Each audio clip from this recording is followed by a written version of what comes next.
I am Dr. Jessie John, Assistant Professor, Department of Anatomy, Jyoti Vidyapeeth, Women's University, Jaipur. And today we will discuss the anatomy of cranial cavity. Cranial cavity is the main cavity of the skull. It lodges the brain, meninges, and portion of the cranial nerves and blood vessels. It is roofed over by the skull cap, and floor is formed by the upper surface of the base of the skull. Skull cape is called calvaria, and it is forms the roof of the cranial cavity and made up of superior portion of the parietal, frontal, and occipital bones. And internal surface appear as an ovoid hollow plate of the bones and present the following features that are coronal, sagittal, lambdoid sutures, sagittal sulcus, and granular pits.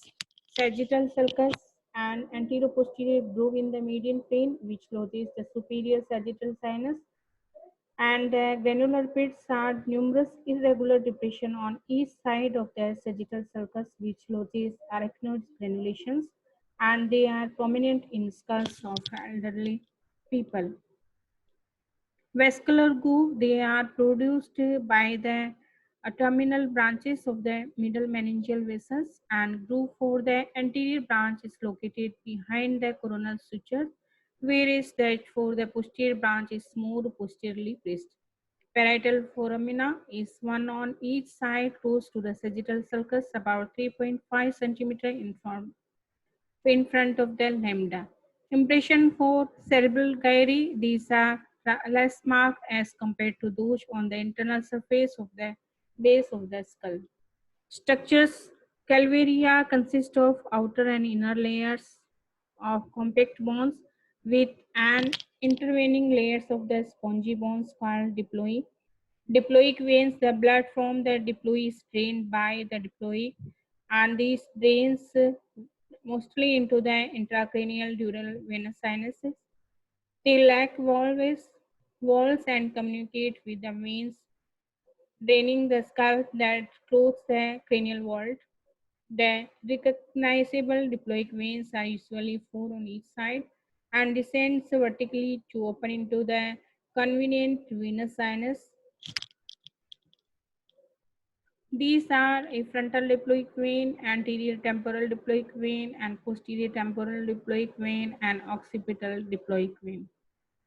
The floor of the cranial cavity is divisible into three descending steps by two sharp bony ridges on each side.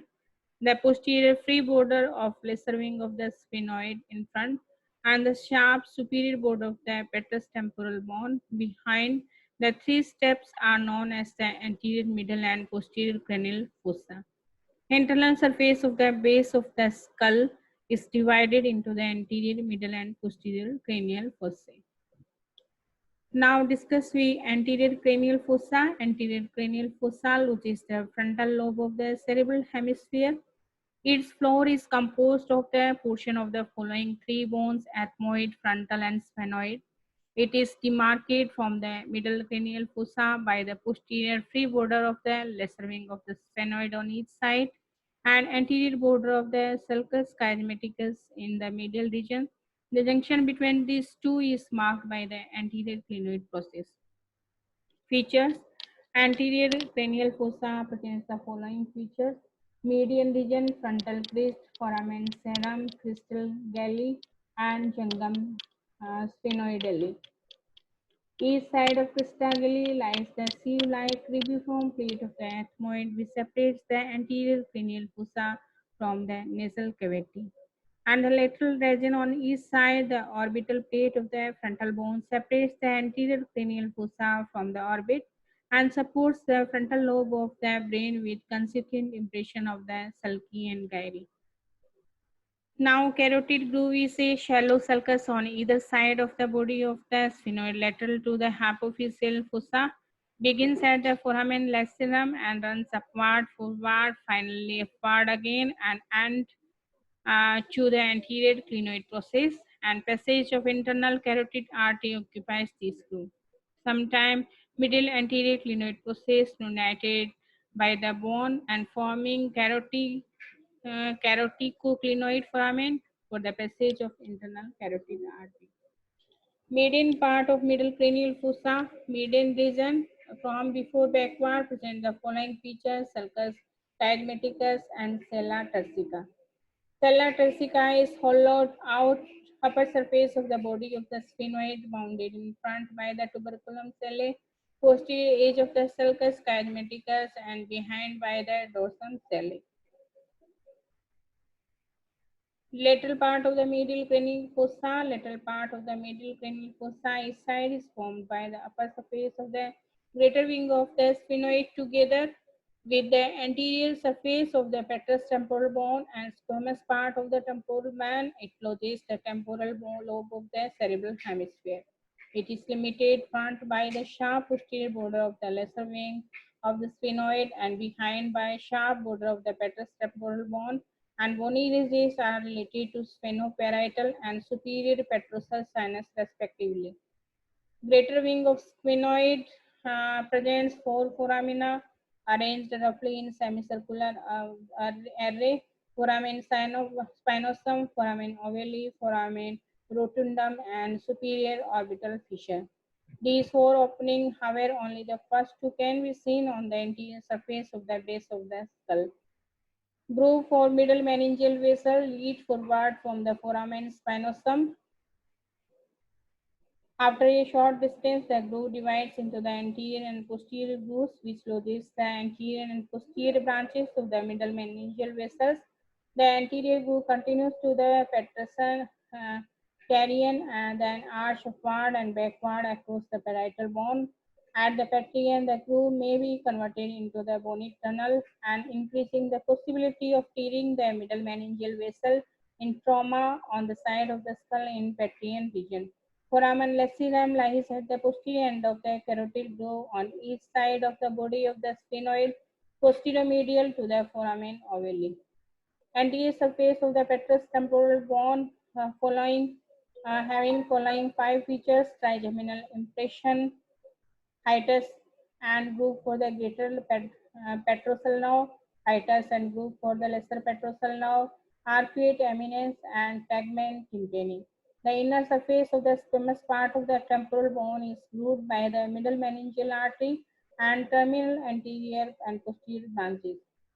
Structure passing through various canal foramina in middle cranial fossa, optic foramina, optic from the optic corona, the optic nerve, ophthalmic artery, and subsympathetic plexus around the ophthalmic artery. Each these structures passing from the optic foramina, and from the foramina ovale, the passing structures are mandibular nerve, accessory middle meningeal artery, lesser petrosal nerve, and emissary vein connecting the pterygoid venous plexus to cavernous sinus. Foramen spinosum, middle meningeal artery, nervus spinosus. These structures are passing through the foramen spinosum, and some structures passing through the foramen lacerums are meningeal branch of the ascending pharyngeal artery, emissary vein, and internal carotid artery along with sympathetic plexus, and lateral petrosal nerves enter from posterolateral aspect and leads anteriorly as a nerve of pterygoid canal. Posterior cranial fossa. Posterior cranial fossa is the deepest of all cranial fossa and lies behind the superior border of the petrous temporal bone and the dorsum sellae of the sphenoid. It's formed by the portion of the sphenoid, temporal, parietal, and occipital bones, and lodges the hindbrain consists of cerebellum, pons, and medulla oblongata. The posterior cranial fossa limited by the above by the tentorium cerebelli and the which intervenes between the occipital lobes of the cerebral hemisphere above and cerebellum below. Features: the median area presents the following feature: clivus and foramen magnum, and this is the occipital bone. Squamous part of the occipital bone we can see in this picture, and squamous part of the occipital bone having following features. These are internal occipital crest, internal occipital protuberance, and grooves for the transverse and sigmoid sinus and cerebellar fossa and fossifera occipital lobes, and posterior surface of the petrous bone represents some features. These are internal acoustic meatus, subarcuate fossa, aqueduct of vestibule and cochlear canaliculus. Jugular foramina divided into three parts: anterior, middle, and posterior. Anterior part that situated as inferior petrosus sinus, and middle part in the anterior-posterior direction. And there is ninth cranial nerve, 10th cranial nerve, 11th cranial nerve. 10th and 11th cranial nerves are surrounded in a common sheath of the durameter, whereas the 9th cranial nerve has an independent sheath of the durameter, and posterior part there is sigmoid sinus. Structure passing through the various foramina and canal in the posterior cranial fossa, internal auditory meatus, and hypoglossal canal, whereas 12th cranial nerve, a meningeal branch of the ascending pharyngeal artery, uh, passing through this, and posterior condyle canal, emissary vein, and meningeal branch of the occipital artery passing through the posterior condylar canal.